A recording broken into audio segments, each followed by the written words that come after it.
Fight fans, welcome to the PBC Podcast, brought to you by Premier Boxing Champions with your host, Kenneth Bouhairie and Michael Rosenthal.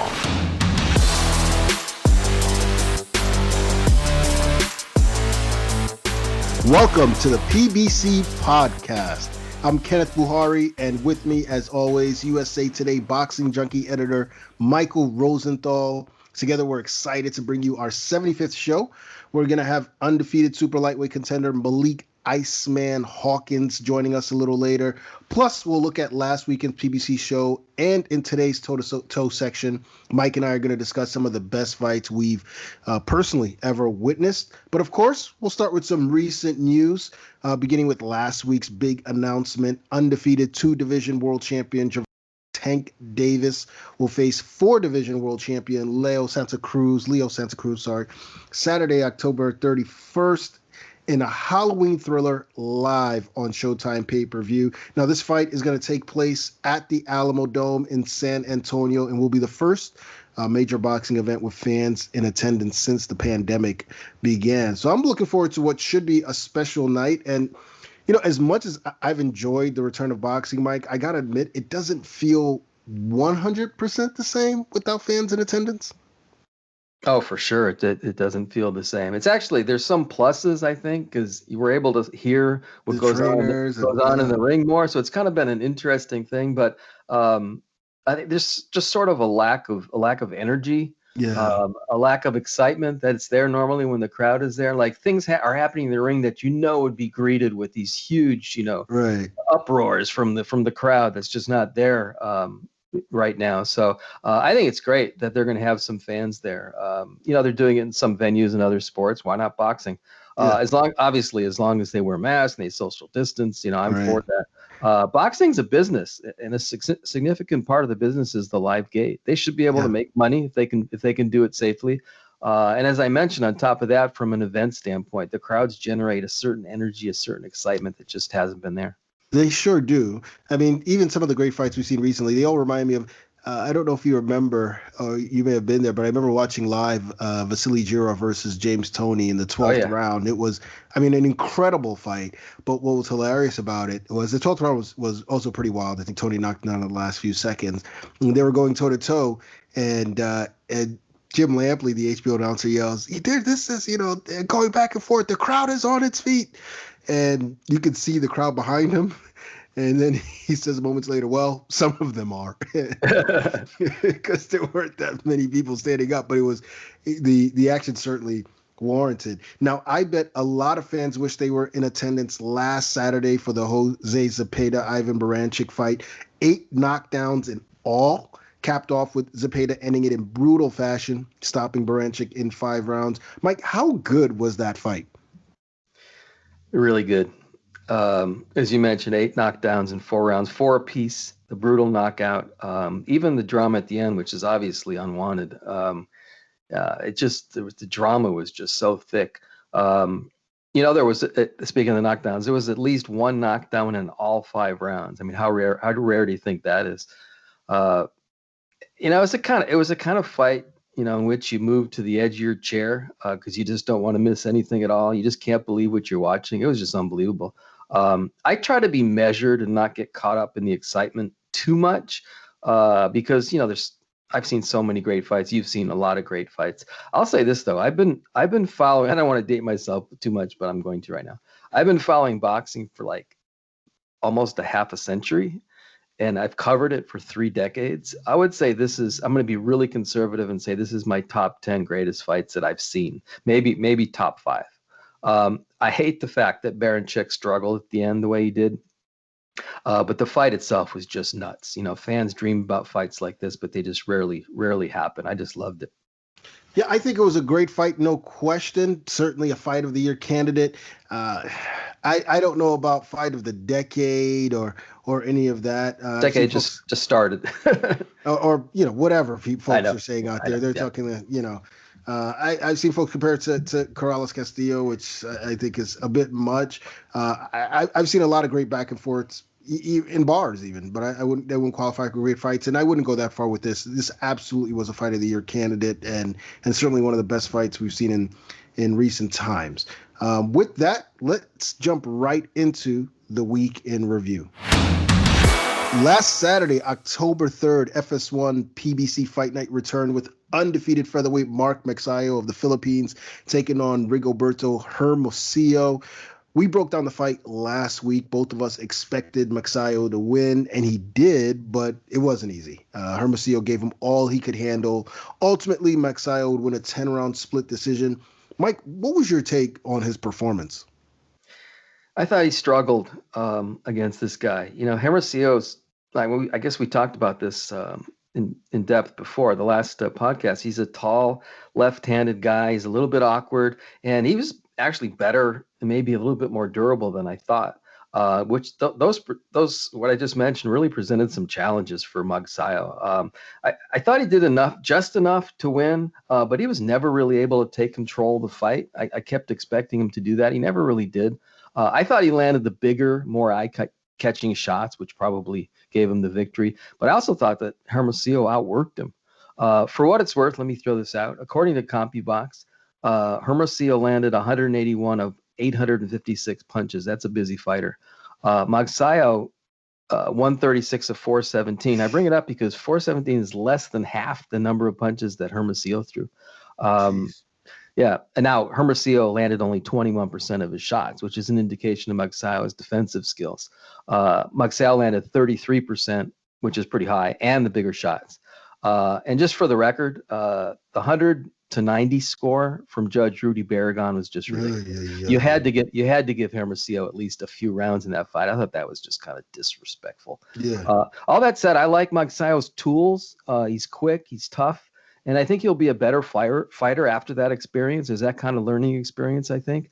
And remember, that was his first fight with Freddie Roach. So yeah. I think the best lies ahead for Magsayo. Yeah, you nailed it. I mean, the talent is clear. His hands are fast. He's powerful. He's athletic.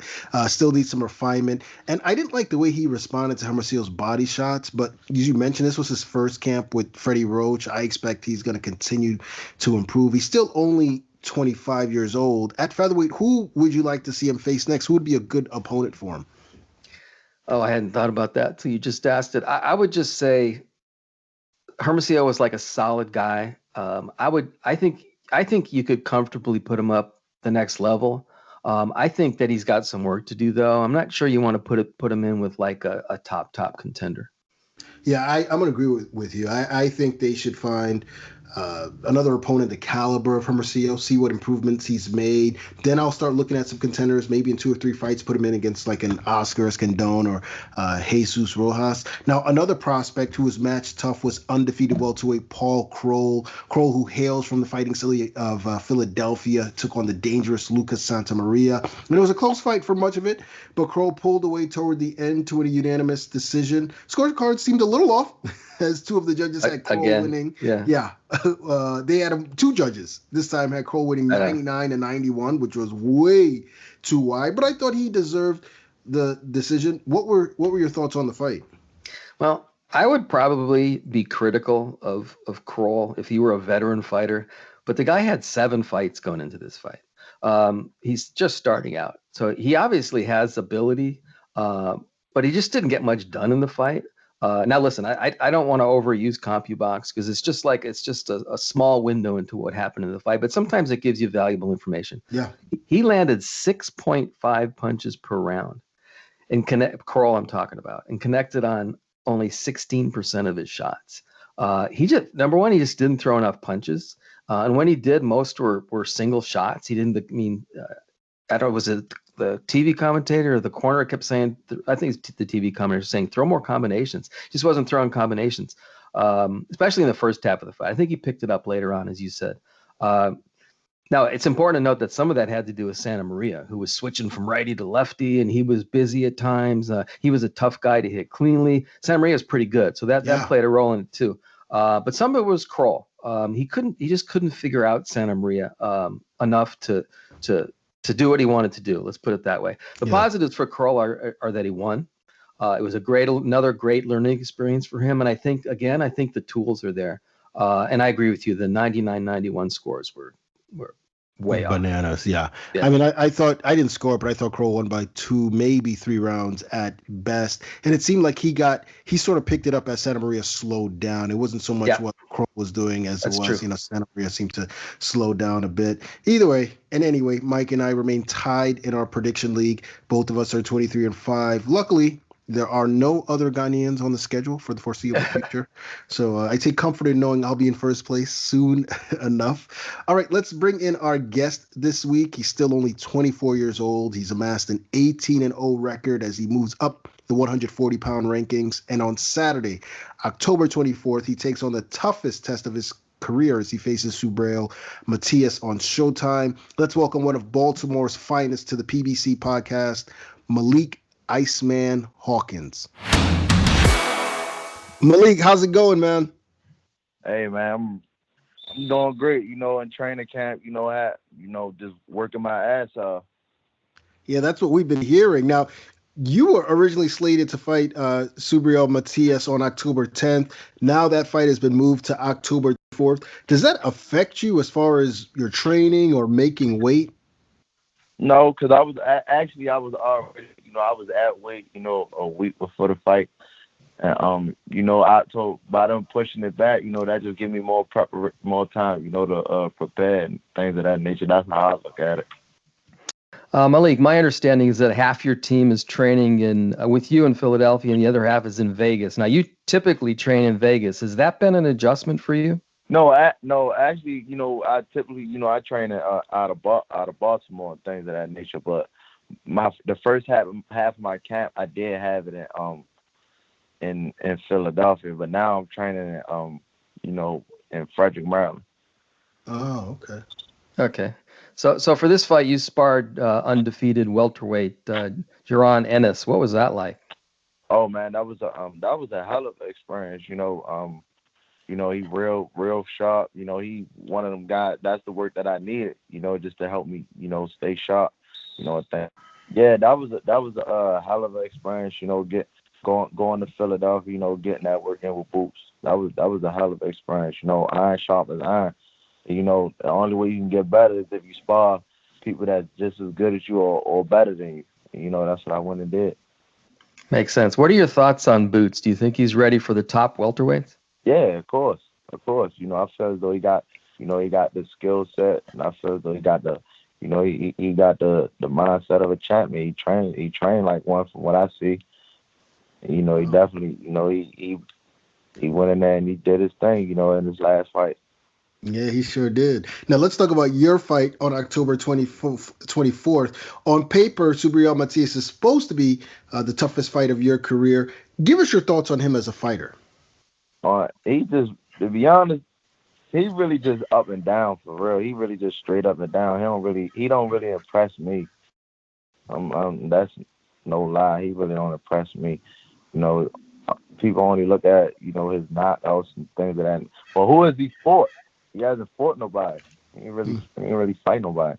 He ain't really been tested. So how do you see the fight playing out then? I mean, I could see him, trying to go in there, try to do what he's been doing in the rest of his fight, trying to, overpower his opponents and things of that nature. But, that's what I do. That's what, so you basically, and I know his will not going to be strong. His will not stronger than mine. I know that for a fact.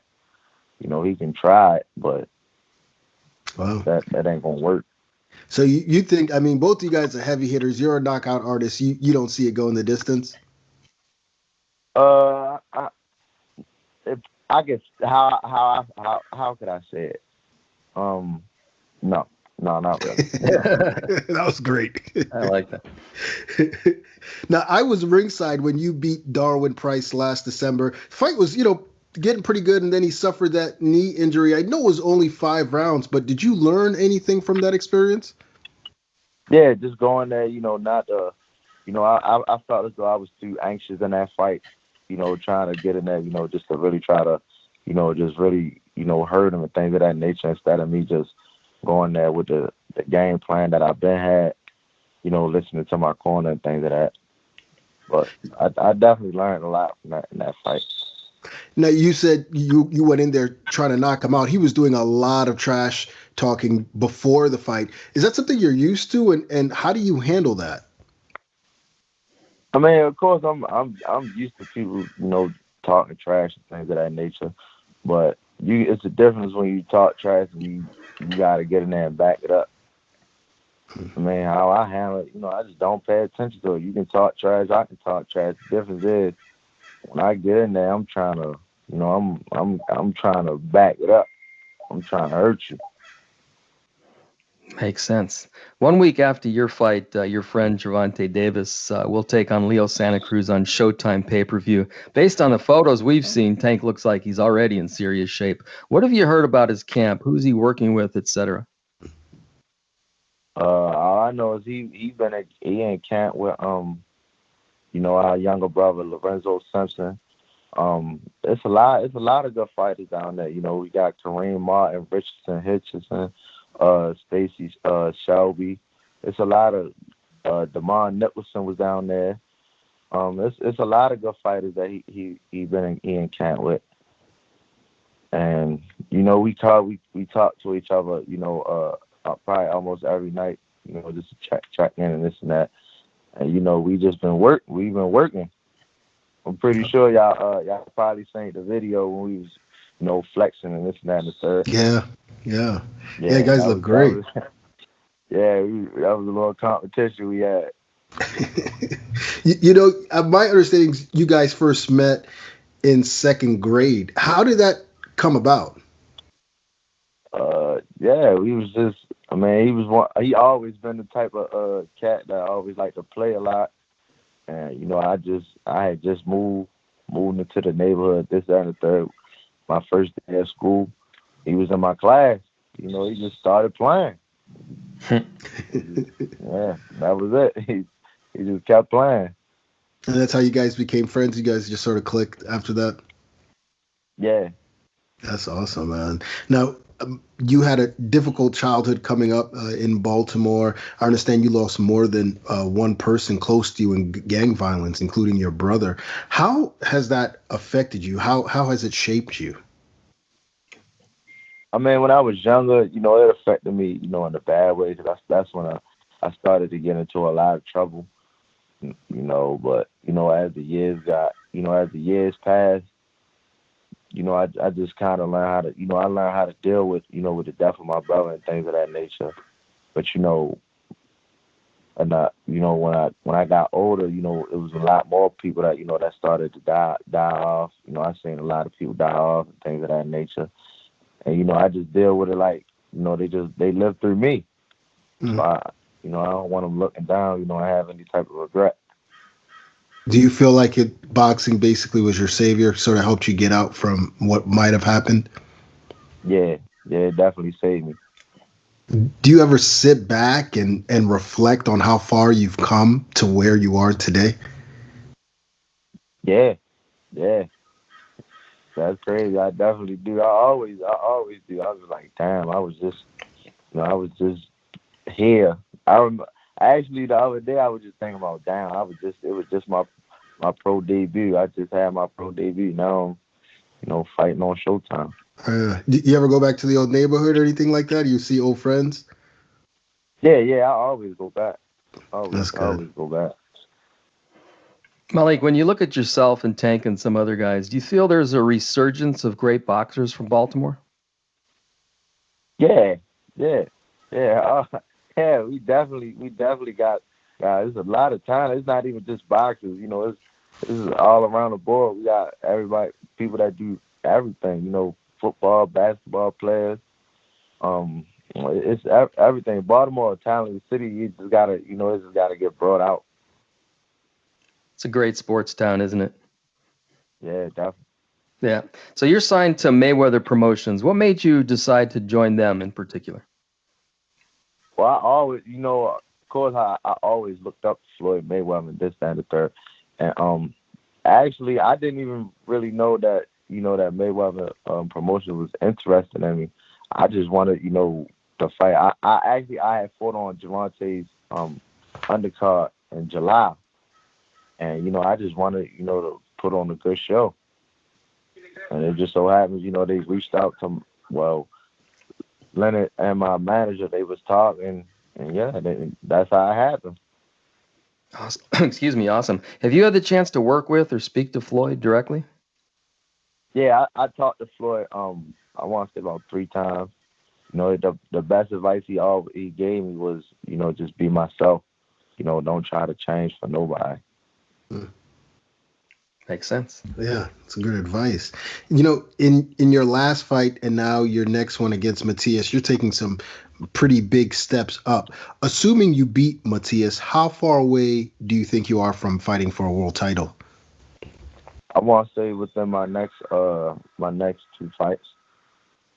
That makes sense. And you're in a stacked division, the super lightweight division. You got Josh Taylor, Jose Ramirez, Regis Prograis, Adrian Broner, Mario Barrios. Is there anyone in particular that you'd prefer to face? Anybody that got a belt. So you want that title, that strap. Yeah. Yeah, I hear you, man. Well, Malik, thank you so much for your time. We wish you all the best on October 24th, and we look forward to having you back on the show afterward. Yeah, we appreciate y'all for having me. Good chatting with Malik Hawkins. Very excited to see how he looks against Subriel Matias, October 24th on Showtime.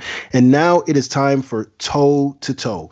Every week, Mike and I discuss or debate a topic or two in this segment. And this week, we're going to share the greatest fights we've been fortunate enough to witness personally. 3 of them to be exact. Mike, I'm going to start with you. Why don't you start with your first one? And these are, I'm assuming, mine are in no particular order. I'm assuming yours aren't either.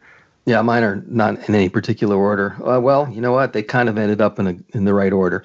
I wanted to couch this by saying that after considering so many fights, these are 3 of my favorite fights because it almost seemed kind of random because there's just so many good ones. I'm like, this is impossible. I can't really pick the best 3. So I just picked 3 that jumped out to me that I just really loved. So my first one, and it's really one of the not only greatest, but one of the biggest events of my covering boxing. Evander Holyfield, Mike Tyson won. Oof, what a great night. You were there? Oh, yeah, I was there. November 9th, 1996 at the MGM Grand in Las Vegas. Now, just a real quick background. Tyson had beaten, 4, I don't want to say second-tier guys, but he beat 4 solid guys after leaving prison, and he regained at least one of the titles. I'm not sure if it was more than one. And Holyfield was coming off this listless performance against Bobby Ches. I was at that fight too, and I remember in that fight, I kept thinking he just can't get. He looked kind of shot. He just couldn't get his punches off. I'm like, oh my god, this is bad. Which probably played a role in the fact that Holyfield was such an enormous underdog in the Tyson fight. But right away, after the opening bell, Holyfield made it clear that he was going to stand his ground. He fought back, and it became clear within 10, 20 seconds that this was going to be a crazy fight. Gradually, Holyfield just wore Tyson down. By the end, he was just hurt and exhausted, I think. And then he hurt him. If you recall, he hurt him really badly at the end of round 10, just nailed him with a straight right. Yeah. And I think he would have knocked him out if he had more time in that round. In fact, I'm pretty sure he would have. And then he just followed up in the 11th round and sort of a barrage of punches forced the referee Mitch Halpern to stop the fight. Really something incredible to see. Not just the fight itself, which was entertaining as hell, especially the ending, the way it ended was so dramatic. But just the event was so huge, and the personalities were so big, and it was an enormous upset. I think it was I don't remember the numbers off the top of my head, but he was a huge underdog. So just overall, it was just this unforgettable scene. Yeah, that night has a lot of meaning for me. I was always a big boxing fan as a little kid. My dad was a big boxing fan, so I always enjoyed the sport. I wouldn't say it was my favorite sport growing up, but I was a big sports fan. November 9th, 1996 turned me, I full on fell in love with boxing. Interesting. That night. And the reason being was that I had spent the prior 2 years in Ghana and I hadn't really followed the sport. I didn't know what had transpired in boxing before then. I just remember returning to the U.S. and hearing that, Mike Tyson was fighting Evander Holyfield. And I remember as a little kid, I, used to pick up the Daily News and they had the rankings and when Holyfield was a cruiserweight, and I loved Evander Holyfield. And I thought naturally well, Holyfield's going to win this, right? I mean, this is a no-brainer. I always thought Holyfield could beat Tyson. The odds were 25-1 to start. They were 6-1, I think, by fight night. And I remember telling my older brother, like, loan me $100 or, go bet on the fight. And Holyfield's going to win this. He's going to win this. I'm telling you, he's going to win this fight. My brother's like, what? That's pretty astute. Yeah. I've never been that good again. That was remember. I don't know if you remember this or if you know about this. Ron Borges. Yeah, so you do. I guess it's just this famous story now. I don't remember who it was, but somebody polled a bunch of the boxing writers, and there was a lot more 40 of guys. them. Yeah. Yeah. So maybe 40 guys. He was the only one who picked Holyfield. Picked Holyfield. Not only that, but he put a bet on, I think it was 25-1. He put a bet on. Smart man. Shout out to Ron Borges. I used to read his column when he was when he was with the Boston, but when he was on HBO, I used to read his. He's an excellent writer, and he's a great guy. He's a good friend of mine. So he was. Yeah. I mean, one of those people that I grew up reading. Right. Anyway, your turn, right? Yeah, it is my turn. I could go on about your fight forever. I know. Me too. That was a great night of boxing. What I have to say, I think I was screaming, running up and down, and I fell in love with the sport based on that. Now, my first one is very recent. In fact, I'd say about a year ago. September 28, 2019 at the Staples Center. I had a feeling all week long. I think I was with you pretty much that week. We grabbed lunch a few times and talked about the fight. I think we did the podcast live from the Staples Center, and it was for Errol Spence versus Sean Porter, two elite operators, unification bout, and I just could sense that this was going to be a war going in. I think I picked Spence by split decision, and it was an absolute war from the opening bell. I mean, one of the best fights I had seen in years, certainly one of the best welterweight unifications I've seen, perhaps the best welterweight unification since Leonard versus Hearns. I don't know if there's been one better. And Spence so clutch, back and forth, and then the knockdown in the 11th round of Porter that sealed the win for him. Easily the fight of the year, in my opinion, and one of the best welterweight fights we've seen, period, in a long, long time. And that's saying something because Pacquiao-Thurman was just like 3 months earlier. But I absolutely enjoyed that night and the effort that both guys produced. That fight was a really, really good fight. I wonder what that would have looked like on TV, but live, it was like, the drama was really thick. It was really intense, and the way they just went at each other, it wasn't reckless. It was calculated. Yeah, the way they went at each other with abandon was just was breathtaking. That was really a special fight. Yeah, skill and will, as Larry Bird would say. All right, who's what you got for your second one? Okay, so this is probably the most stunning ending that I've ever seen in my. Well, I take it back. It's maybe second. The most stunning ending I ever saw in my career was I was at the George Foreman Michael Moore fight. So that ending was the most stunning ending because Foreman was. I'm digressing here, but Foreman was on his way to losing fight, and it was clear. And then all of a sudden, boom, the fight's over, and Foreman knocks him out, and wins the heavyweight championship. I was thinking about going with that fight, but the fight was not good until the very end. So anyway, so the fight that I did go with was Manny Pacquiao, Juan Manuel Marquez 4. December 8, 2012, at the MGM Grand in Las Vegas. Same place as Holyfield Tyson 1 and 2.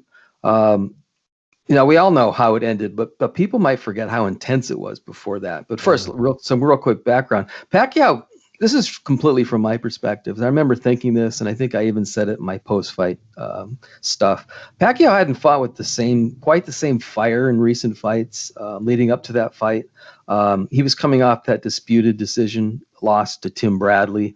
And I thought he won, but I didn't think it was a great performance. It's a good performance. I thought he won. In this fight, the one with Marquez, I thought he raised his intensity level. I just saw this fire from him that wasn't quite the same as his previous fights. So in the fight, he went down from a big overhand right in the third round, and I forgot of how big that punch was until I watched it again yesterday. Big overhand right, it really stunned him. I'm not sure it hurt him that much, but it stunned him. And it was shocking to see because I went back and looked at it. I don't think he had been knocked down since 2003 before that. 9 years. Now I could be completely wrong. Somebody might find one, but I went through BoxRec and racked my brain, and I couldn't think of another time that he went down before that. And then Pacquiao puts Marquez down in round 5. Although that was it was a good shot, good left, but he just touched the canvas with his glove. After that, I thought Pacquiao was really hurting Marquez. He was teeing off on him. He was landing some really big shots. I'm thinking to myself, he's going to knock out Marquez, which is just crazy, right? Because you don't knock out Marquez. Then, as we know, with a few seconds left in the 6th, just boom, Pacquiao ran into that huge right hand, and the fight was over. He's just laying there face down. I'll never forget the image of him laying there face down like that, and the crowd's just like, what? Yeah. That was one of the most stunning things I've seen in my career. That was a great fight, especially when you factor in the magnitude of the fighters and the how important the fight was. It was a really crazy night.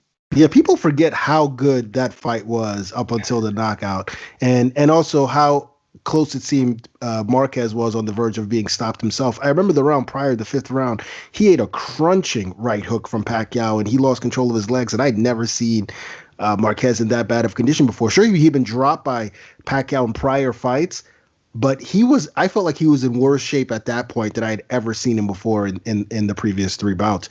And then in the 6th round, to me, he still sort of looked like he was teetering about a bit, and Pacquiao was pouring it on. And then all of a sudden, he just lines him up, for that single right hand. And everybody, I remember just yelling out loud in my room when that shot landed, when Manny fell face first. Just a great night. For boxing history, certainly, and for Juan Manuel Marquez.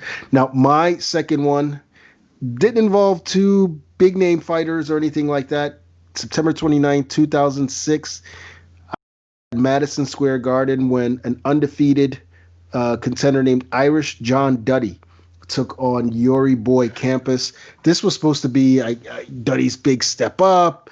Campos by then was a faded former world champion, and Duddy seemed like a promising fighter at middleweight. And in my opinion, this turned out to be one of the most underrated bouts of the past 20 years.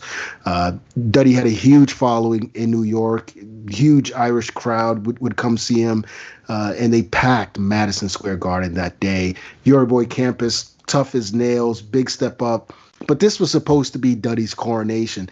And instead, the two gave a memorable fight that night. The atmosphere was incredible. It was back and forth to the head and body, toe-to-toe, will against will. And it was like this round after round. And then it climaxed in the 12th because Duddy was dominating Campos that round. And it seemed like he might even stop him, like he was getting close to stopping him. And then Duddy was rocked by a right hand with seconds left. I remember jumping out of my seat at that point, and he barely escaped getting stopped himself, and he won a 12-round unanimous decision. But it was just an amazing night for boxing, and I often wonder what happened to John Duddy, because he was like a rock star on the New York boxing scene, and I don't know if that fight perhaps exposed his deficiencies or if he was just never the same afterward.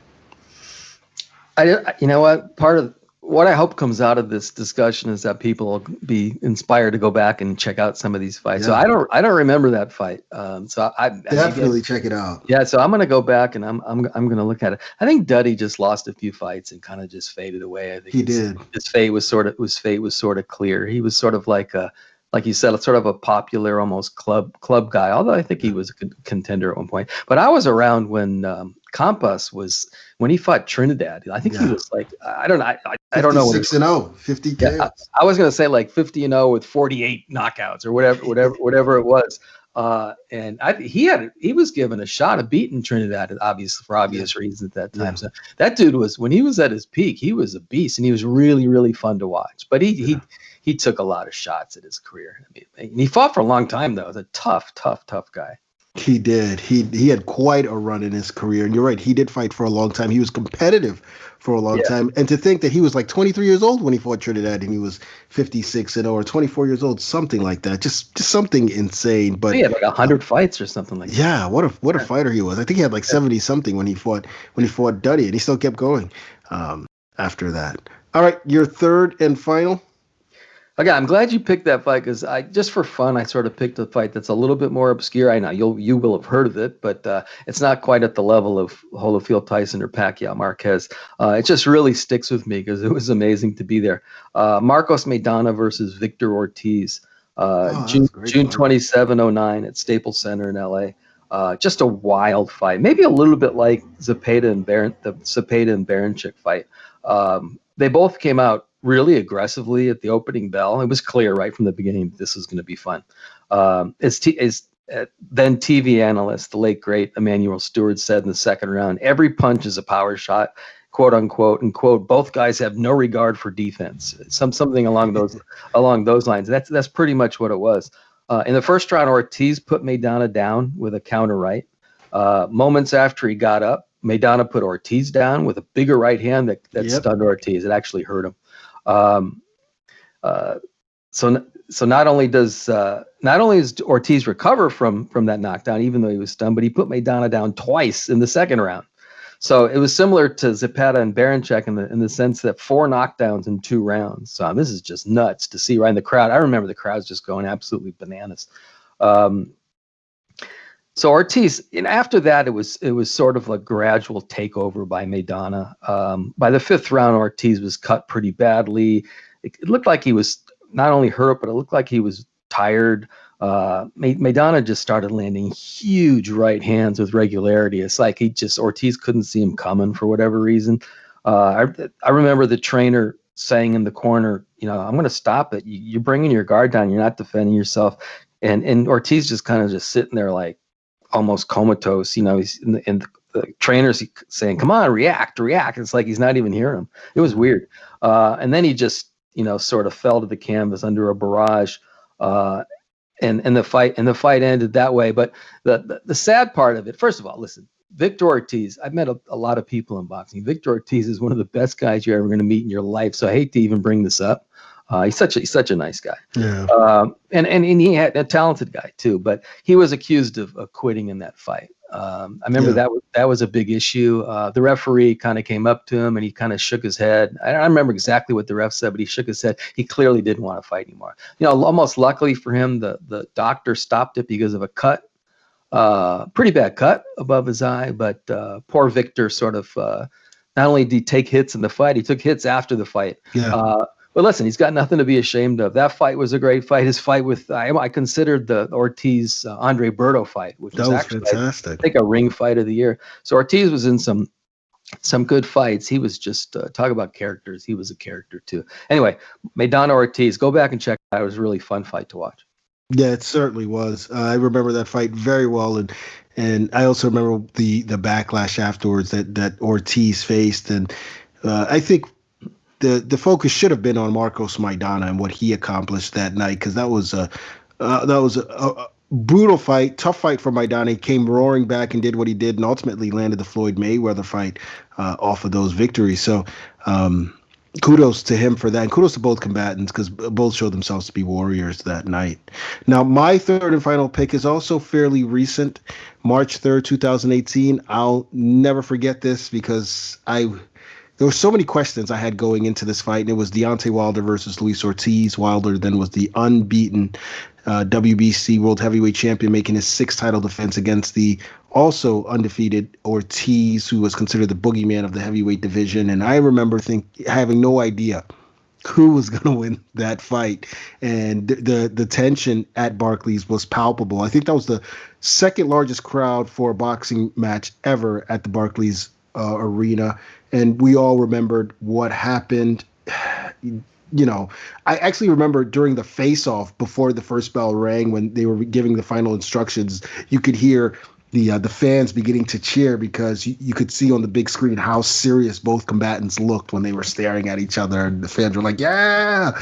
And the first 4 rounds were sort of, anticlimactic. In fact, there were a lot of boos during the first 4 rounds. Well, but it's what happened after that made this fight so special. I think Ortiz was in control for much of those first 4 rounds. And then in the 5th round, out of nowhere, Wilder lands that vaunted right hand and boom, drops Ortiz with seconds remaining in the round. And you're thinking, wow, this fight could be over. Man, Deontay Wilder, he's impressive. He's the real deal. I remember thinking that. And then the 6th round sort of fell back into the pattern. And then in the 7th, Ortiz roars back. He hurts Wilder, has him seemingly out on his feet, and he's saved by the bell after taking, God knows how many punches in the last 30 seconds of that frame.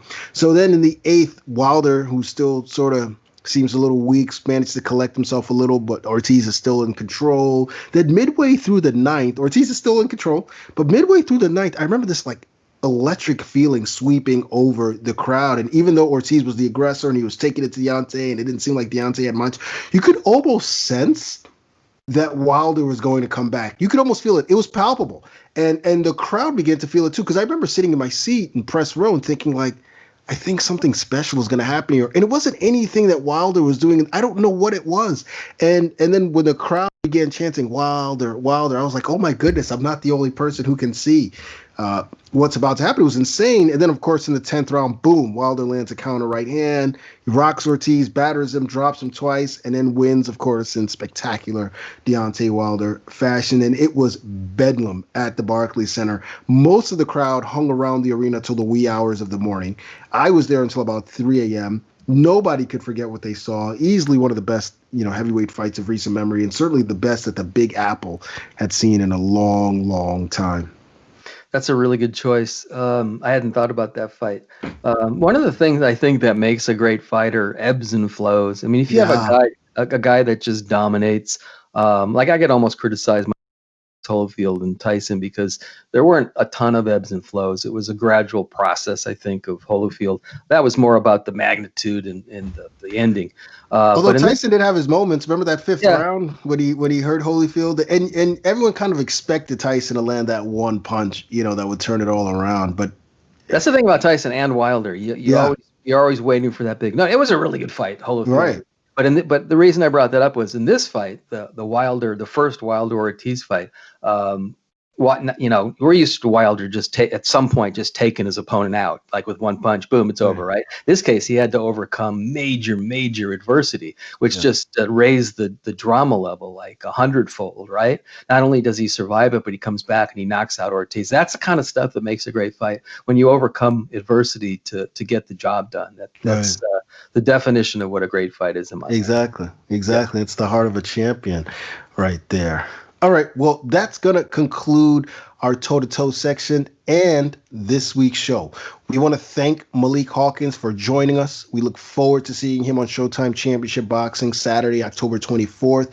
Please don't forget to like and subscribe to the PBC Podcast wherever you find us, from the PremierBoxingChampions.com website to YouTube, iTunes, Spotify, Stitcher, Spreaker, etc., etc. You can find us anywhere. So thank you guys for tuning in, and be sure to check us out again next week for more boxing talk on the PBC Podcast.